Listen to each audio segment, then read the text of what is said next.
Prime Video presents John Candy, I Like Me. From director Colin Hanks comes an exploration of the life of the Canadian comedic icon. The PGA award-winning film documents his on- and off-camera existence, featuring never-before-seen home videos, intimate access to his family, and candid recollections from collaborators. Collider says it's a triumph, the best documentary of the year. John Candy, I Like Me, is Emmy eligible and available at consideramazon.com.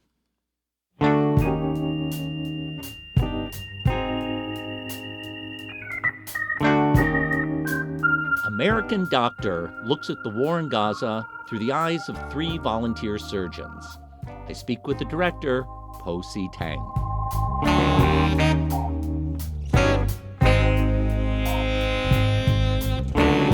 I'm Thom Powers, and this is Pure Nonfiction. The filmmaker Poh Si Teng grew up in Malaysia and has worked in multiple roles as a documentary producer, including at the New York Times, Al Jazeera, and ABC News studios.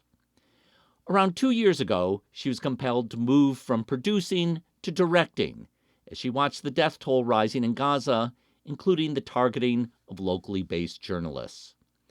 Israel was preventing reporters from entering the territory. Among the few outsiders who could get in were doctors. Poh realized she could chronicle the war through their eyes. The film tells the story of 3 American doctors from different backgrounds: Jewish, Palestinian, and Zoroastrian.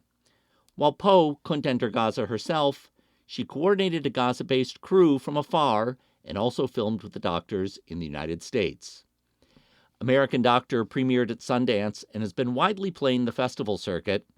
It will be released to U.S. theaters this summer from Watermelon Pictures. I sat down with Poh in front of a live audience at the CPH Docs conference in Copenhagen this past March. Poh was accompanied by her young daughter sitting in the front row. I started by asking Poh what motivated her to switch from being a producer to a director.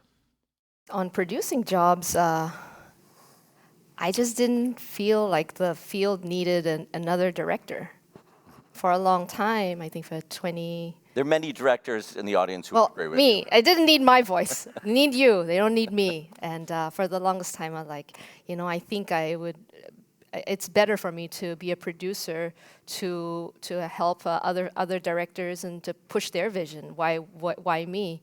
And so that's what I did for almost 2 days. First as a journalist, and then as a producer, and then.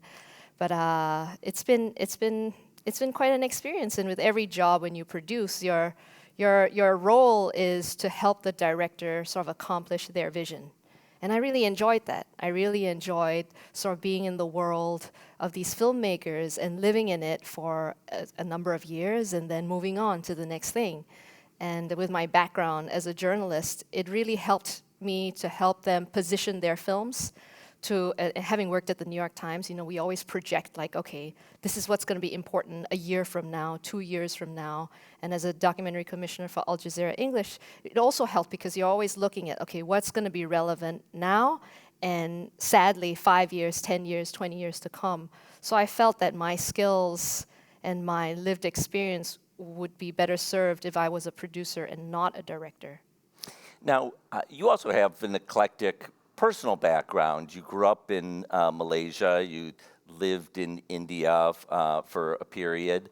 Can you sketch in the different high points of your lived experience? High points or low points, I wonder? Because low points are the ones that kind of define who you will be. I guess I'll talk a little bit about my background in Malaysia. So I grew up in this island called Penang, which is a little bit away from Kuala Lumpur, which is the main city, the capital of Malaysia. And my father, he was a motorcycle mechanic, sells spare parts. And, growing up on an island and living above the shop for 10 years with my siblings and my father working the shop, and then being a woman, being an ethnic minority, being a religious minority, and then, it just felt like, I don't know, it was very difficult to move up the social ladder or to do anything or to become something, I felt. And And so when the opportunity came many years ago, this is 23 years ago, to move to the United States to do journalism, I took it. And that was sort of the beginning of the journey of, just becoming a better storyteller, being exposed to different narratives outside of this small world of my own and this island that I grew up on. And then it was this constant search and having lots of mentors over time to sort of guide me and lead me to where I am today. And then, I worked in different newsrooms across the country when I was in college. Miami Herald was one of them, Columbus Dispatch newspaper, the Virginian Pilot in Norfolk, the Oakland Tribune. And so after all those newsroom experiences, my first job out of those internships, I was a camera person for the Associated Press. This was 2007 to 2008, and I had a wonderful time covering Florida, and Florida's No shortage of stories. no short of stories, and it really opened my eyes, especially to stories from Latin America. It was sort of the gateway for me, and but I couldn't stay on because I was an international student, and this is like 20 plus years ago, and so I left, and I moved to India, and that's when I started really, becoming more than just a news camera person, and then I started working for the New York Times. And went back into film that way. So, but those were the pivotal moments. And in India, I spent 4 years in my 20s, and this was a really formative time because I was exposed to so many things. I think sort of the most cruel things that could happen to human beings, but also the best in humanity, and that shaped me very much as a filmmaker that I am today. So I've known you to be an incredibly practical person. You've worked inside these organizations. You kind of have a keen sense for what a story needs to move through a commercial marketplace while still trying to keep its integrity. And I think a great example of that is Patrice, the movie, a film that it's a love story, it's a film about disabilities, it's a film about activism, and you brought it into ABC, a mainstream commercial space, and found a way to make space for it. So as we've talked over the years, I've heard you think about your career in ways that would be, very practical directions. And then I also know you to be, a strong idealist who, cares deeply about shining a light on injustice and wants to do everything you can to support storytellers who share that vision. So, a couple of years ago, you had left ABC. You were going to be on your own, and I remember, talking to you about, which of these paths you might follow, whether leaning into your practical side or leaning into your idealistic side. And the next thing I heard, you were off on a project that you weren't ready to talk about, but I knew it was consuming all of your time. That's the project that became American Doctor. Describe to me your mindset at the time when you launched this project and what drew you into it. I think I don't know where to start, but I guess I'll start here. So in one of my previous jobs, I was a documentary commissioner for Al Jazeera English.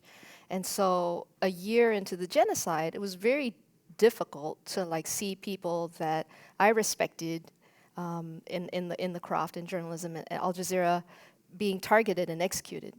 And it does something to you because, I was a journalist for the New York Times, I worked for the Associated Press, I worked for ABC News, and to not see that kind of solidarity where journalists always come together when somebody has been taken by, the Russian government, or it's like, what is happening here?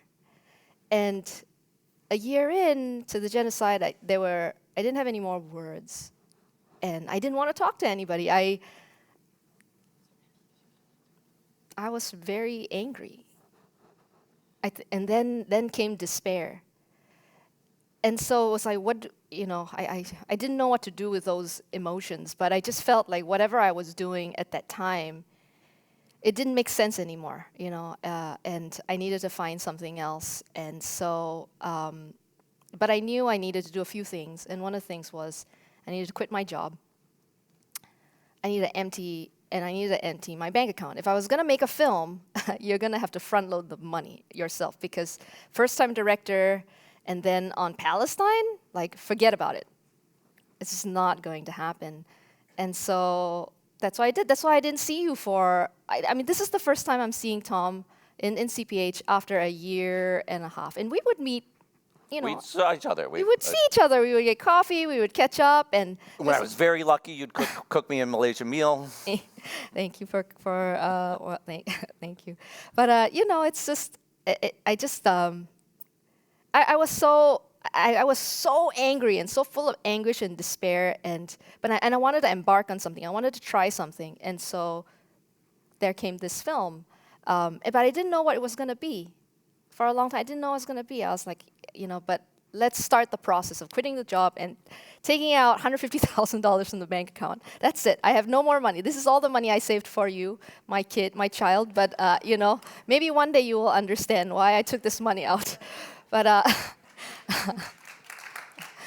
but I didn't know what it was gonna be. And then I was watching the news, and there was this interviewer that was interviewing Dr. Mark Perlmutter, the Jewish American doctor, and he had gone to Gaza, and the reporter asked him, "So, Dr. Perlmutter, you just came back from Gaza. Why do you think there's no ceasefire?" And he says, "There's no ceasefire because politicians are beep to lobby groups." And I was like, who is this guy? Who is this man?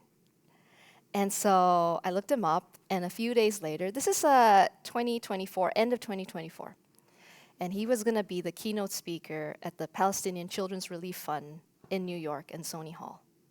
So I went to see. I wondered, who's this man? Like, what's he all about? And in a room full of mostly Muslims, Palestinians, Arabs, and healthcare workers, he was the keynote speaker. And when he spoke, he was an incredible storyteller. And everybody was just silent. And they were in tears. And he described in detail the children that he could not save. And when he was done, the host for the evening said to him, "My brother, we will not forget what you have done for us." So I introduced myself and Mark, and then very soon after, he introduced me to Dr. Feroz Sidwa and Dr. Thayer Ahmad. And I thought to myself, like, whoa, they couldn't be more different. And you'll see in the film how they navigate the moment very differently. And so that was the beginning. And I thought to myself, if I could learn something from them, then maybe people watching would be able to learn something too. And this is a year into the genocide. I had lost. We live in New York, and we move in different circles. And so maybe I'll have the language to be able to speak again the way that I want to, by learning from these doctors. So you're making two decisions at that point. You're making a decision to embark on one of the hardest stories to tell in a place where anyone with a camera is targeted. And then you're also making a decision to embark on a directing project. But let me start with that part first. After so many years of producing and telling yourself the world needed more producers than directors, what gave you the momentum to say, this is a story I want to tell? Maybe it's how I was raised, on my background. I get a real thrill when somebody tells me it cannot be done. Nobody's going to fund this film.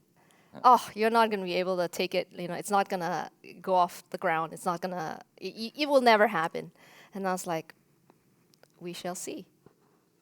And when it happens, whatever Bet you didn't see that coming. So, but I did it because I felt like this was finally a time where there's something I want to say, and I want to say it with these people, my friends, and I want to say it with these doctors. And so, as a producer, I could go back. I went back essentially to all the different jobs that I had and all the relationships that I had, and I asked my friends. I said, "Hey, I'm making this film. Do you want to do it with me?" And when one of my producers, I have two incredible producers. One is Christina Bafu, who I met at the Oscars in 2020. She made The Cave. She's Danish. And another incredible producer, Reem Haddad. She and I were peers. We were documentary commissioners at Al Jazeera English. I looked after U.S., Canada, and Latin America, and Reem looked after MENA. And Reem had worked with this incredibly talented team, a director of photography, Ibrahim Al-Otla, and Mohammed Sawaf, a co-producer. And they had made this film post-October 7th called Rescue Mission Gaza on paramedics. Verite film, short doc. And I asked Reem, Reem, can you introduce me to this team? Do you think, because Dr. Mark Perlmutter, the eternal optimist, he's like, I'm going to take you into Gaza as my scrub nurse. I'm like, Mark, the Israelis control the border. Anybody who does a cursory search on my name will know I am not a scrub nurse. Really, good thought though, Mark. But back to your question, I went to Reem. And when I worked at the IDA, my boss at that time was Simon Kilmurray. I went to Simon. Simon, do you think would you be interested to executive produce this, just to guide us a little bit? Simon never hesitated, And so I went to all these friends and I basically asked for favors. Because a film like this would cost easily $1.5 million because of the magnitude of it. And there were two challenges. One, we didn't have that kind of money, and so I asked everybody to half their rate. So we halved the budget. Everybody who wanted to be part of it, and I see my wonderful producer there, Christopher White. Chris, if you would raise your hand up, Christopher White. He crafted the film alongside Emma Ryan Yamazaki, another incredible editor. And I asked everybody. I said, can you come onto this project? I love your work, but your rate is going to be. And they said yes. And I said, and by the way, we're finishing in 1 year. So we started Christmas 2024. We wrapped Christmas 2025. So by Christmas 2024, there were not a lot of projects coming out of the region. There's a lot of tremendous social media reporting that many of us have followed. There was a compilation documentary by directors in Gaza called From Ground Zero that came out in 2024. And even in the year since then, I think of the film Put Your Soul on Your Hand and Walk by Sapide Farsi that she made through having video calls with the figure in her film, Fatma Hasuna. But the violence and intimidation against journalists in the region has worked. So how did you work your way around that, knowing that you weren't going to be able to go as a scrub nurse? So through Reem, we contacted Ibrahim Al-Otla, the director of photography, and a co-producer, Mohammed Sawaf. And it's actually this exact time last year that we filmed in Gaza.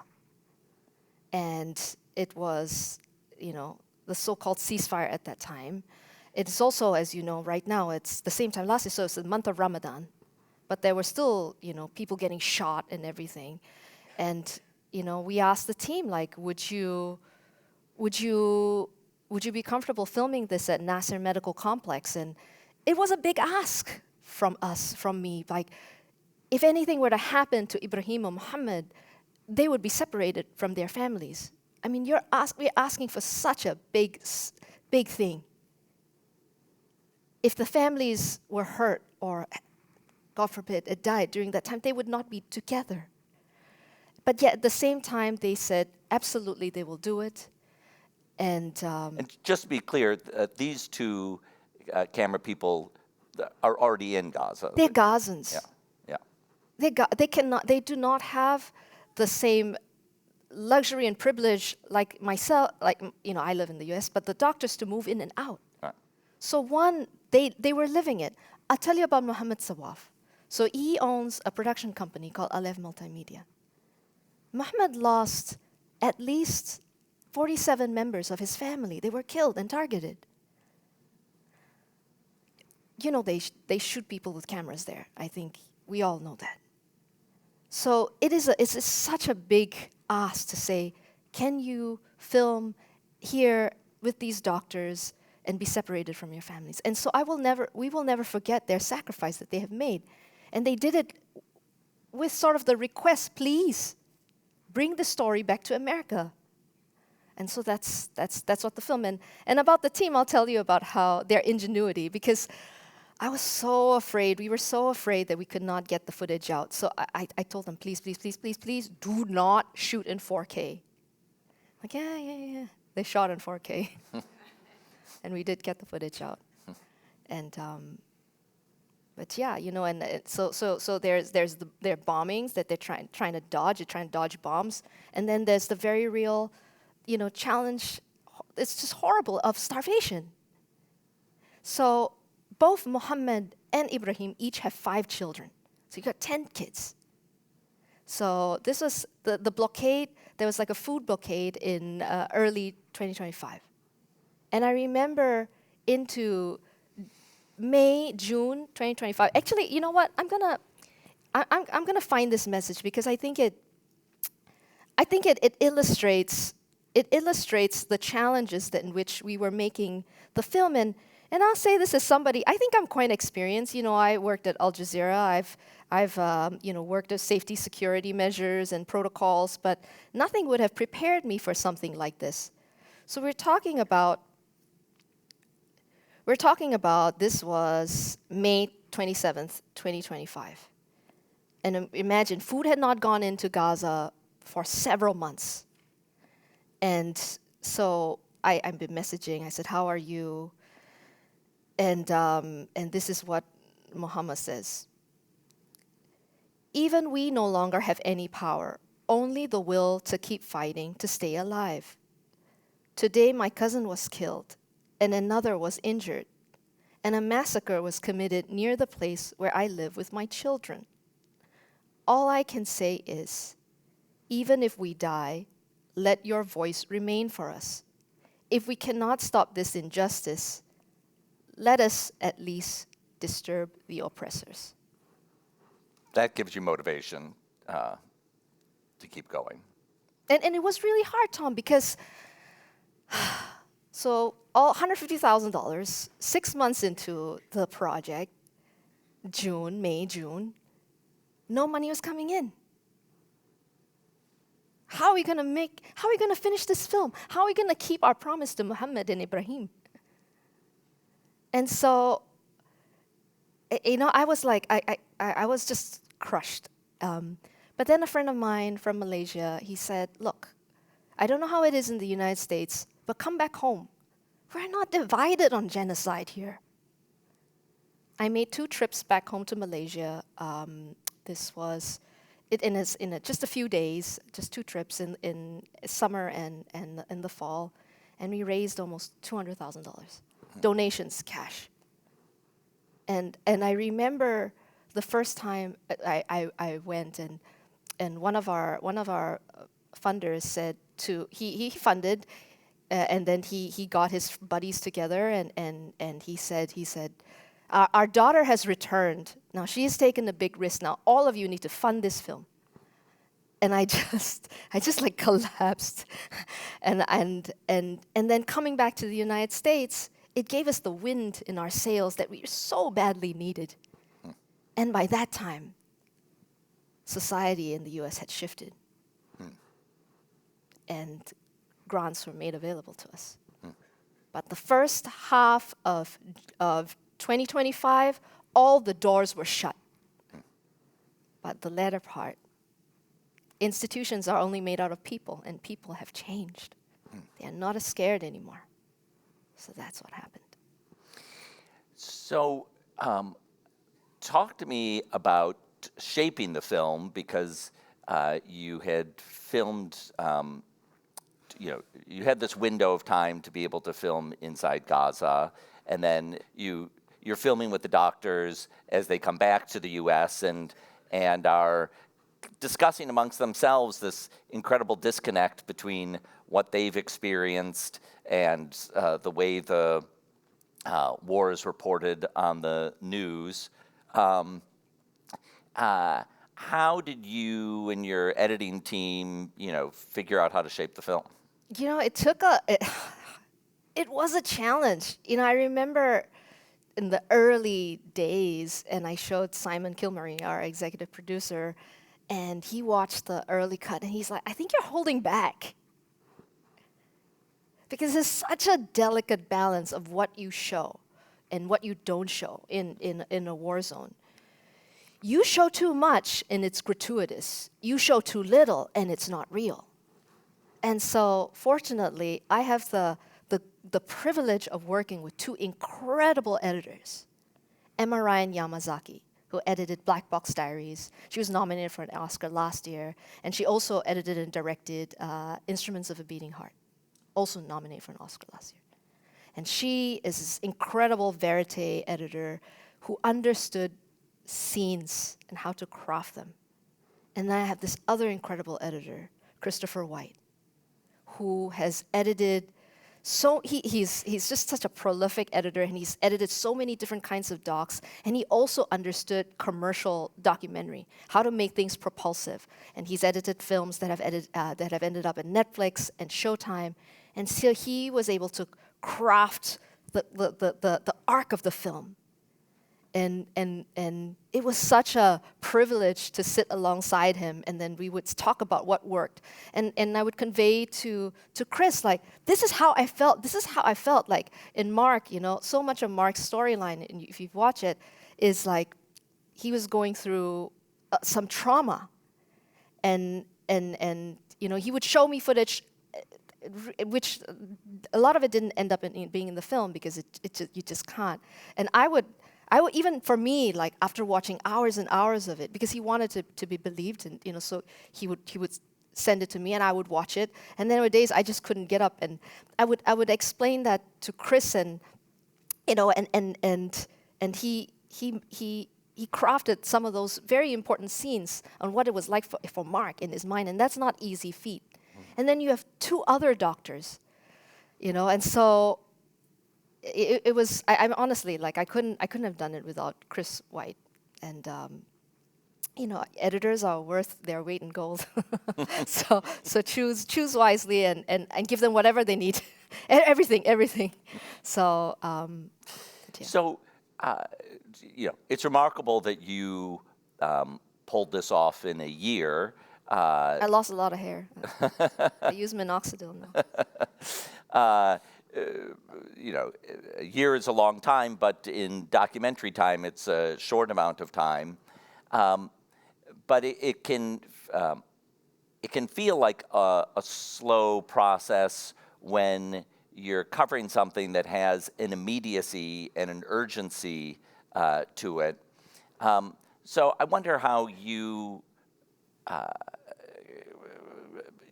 kind of rationalized in your own mind what you were doing as a long-term project, when I can imagine that every week you must have felt like, I need to grab people by the lapels and tell them what's going on right now. Yeah, and I think Chris had to bear the brunt of it a lot. So I apologize. I'm like, we have no time. But then he'd say, okay, slow down. Calm down a bit. Yeah, it's but you just have to be very clear, like, what you're trying to do, because are we making something that is only gonna follow and chase the news cycle, or are we making something that is so important now, that will be important next year, that will be so important that we will value so much 20 years from now? And that was the film that we wanted to make. I remember actually Thaer and Feroz in the early days, they were like, nobody's going to care about this film. Nobody's going to care. Nobody cares. Only our community cares. We are the doctors. We are the 100+ doctors who have gone into Gaza, international doctors, and nobody cares. We went to Biden. We wrote a letter. We did this to President Trump, and nobody cares. And I thought to myself, I said, I didn't, I thought to myself, I said, maybe not now, but when they do, we will have a record of who stood their ground when it mattered so much, when it was so hard. I wanted to make that record. So that was the fear of the time, but yet, it's okay. We're gonna make this for us. Even if nobody cared, we will make it for us, for our own children. So there was that feeling. And then there was also the very real fear of sabotage. That's why I didn't tell you anything, Thom, for so long. I didn't tell anybody anything. It was almost into, I would say, September, August. That's when we started talking a little bit. We wanted to make sure that the train had left the station and there was no stopping it anymore. So it was the time factor and also the fear. One of the partners that you have behind this is a relatively recent American distribution company called Watermelon Pictures that was started to fill an absence of distributing films about Palestinians. They've grown pretty quickly over the last couple of years, had some notable successes putting films in theaters at a time when putting any documentary in the theater is challenging. Can you talk about Watermelon Pictures and what their partnership with you has meant? Yeah, so Watermelon Pictures, they're an association with, so they came later, it was already in June, July. But I will tell you something about one of the co-founders, and his name is Hamza Ali. And Hamza, him wanting to support the film and always being there for us has meant everything to me. And here's the thing about our film: everybody who decided, you know what, we're gonna support you. We're gonna do everything we can. We will open our Rolodex and find all the funders that you could potentially need. Don't worry, we are with you. We will never forget that. And our friends in Gaza know that. We will never forget that. And Hamza did all of that and more. So it was the Malaysians, and then it was Hamza Ali. And with that, we just felt when we had those two, we had the confidence that we so badly needed. And Hamza is also from Chicago, and he actually went to the same high school as Dr. Thaer Ahmad. So Who's also from Chicago. Who's also from Chicago. And so they had that connection. And so it was sort of building out this team of what it could be, and carefully building out from the edit to the producers, to the editor, to the executive producers, so that we would feel comfortable and feel safe to tell the story and to tell it well, because there was no room for error, and to bring it back to the United States. And Hamza, I will say, Watermelon Pictures founded fairly recently, actually, as the genocide began, because there was a need for it. And now they've expanded. And this year alone, last year alone, and the last year, they were shortlisted for 3 Oscars. And then they had Voice of Hind Rajab. And they may have started Palestinian voices, but I tell you, just in my conversation with Hamza, he is envisioning something more. And I'm excited, I'm thrilled to be there with him, just as he has been there for me and our project, American Doctor. So the film premiered just 2 months ago at the Sundance Film Festival. It's playing here at CPH Docs. You were just at Thessaloniki. You've got a lot of festival dates lined up in the coming weeks and months. What has it meant to be able to share the film with audiences now? And I know one of the doctors there was here at CPH with you. I don't know if he's here. Is he here? He's back there. Oh, that's Dr. Thayer Ahmad over there in the glasses at the back.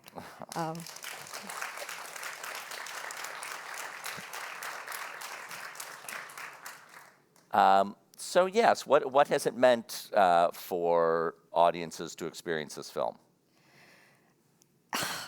Well, that's a question you have to ask the audiences. I mean, for me, reacting to audiences. Yeah.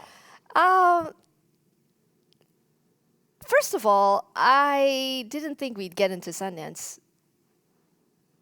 Well, Sundance, one of the top tier festivals. Highly competitive. Highly competitive, but also like, would a festival like that be ready for American Doctor, for a film about Palestine? And they took it. And so I say this again and again. I've said it many times before. It's no small thing when institutions decide to like say we're going to back this film. And they told us that whatever you need, we back this film fully, even before we premiered. But then you don't know. At the end of the day, you could make a film and it's left to the audience. They decide. And to see the kind of welcome and love that people in the audience has been surreal. But it also taught me something very valuable also, because when you're so deep into whatever it is that you're doing and it's so intense for you, especially as filmmakers, it's so intense. You think that everybody knows it. Everybody is. Actually, they don't. Mm-hmm. And Sundance and then True Falls. True Falls is our biggest audience in the Midwest, in the United States, in Missouri, and Missouri Theater, 1,200 room, a 1,200 member audience, and it was full. It was packed, and people were waiting to like watch this film. And then when it ended, people were like, we didn't know. I think people really don't know the extent of what the U.S. has done. And I say the U.S. because it's so easy to point fingers. Oh, look at Israel, da, da, da. True, maybe, but what is our role? What is our role as taxpayers of the United States? What is our role as citizens of countries in the West that have supported or normalized relationships with a country, with Israel, that has this military that's just massacring and genociding a people? So it's easy, I would implore everybody, it's to look at themselves in the mirror and what their skill sets and what their experience, what they have and what they can do in this moment in time. And then do something, rather than point fingers. And so that is why we made American Doctor. We could call it, we could have done so many different kinds of films out of Gaza. But we decided, I just thought there's too much blood on our hands.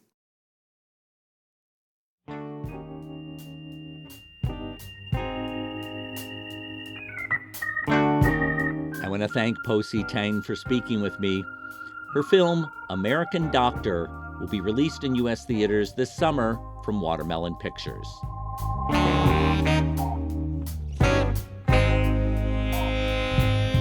I want to give a shout out to CPH Docs for hosting this conversation. Thanks to our team, series producer Hannah Nordenswan, Doc Voices editor Bella Racklin, and web designer Cross Strategy. Our theme music is composed by Andre Williams, and our executive producer is Rafaela Nehausen. I'm Thom Powers. Follow us on Instagram and visit our website at purenonfiction.net.